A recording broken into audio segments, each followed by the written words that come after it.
We installed synthetic turf strips to border the sandblasted marble tiles installed for this gunite pool in Quogue, New York.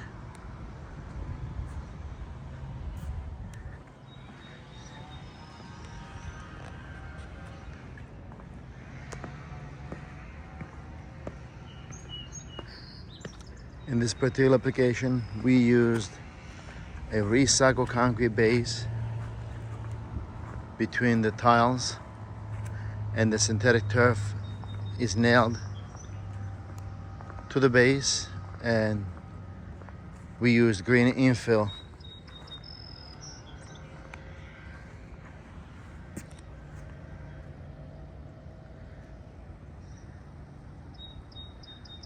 On the synthetic turf.